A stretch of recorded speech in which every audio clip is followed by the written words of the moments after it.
Steiner-päiväkoti Pajulinnussa vaalitaan lapsuutta ja toteutetaan luonnonmukaisia arvoja. Lapsen yksilöllisyys huomioidaan ja itsetuntoa tuetaan.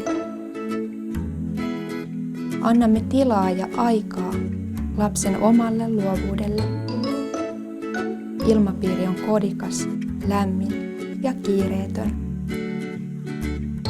Steiner-päiväkoti Pajulintu on suunniteltu kokonaisvaltaisesti lapsen ympäristöksi, jossa on hyvä olla.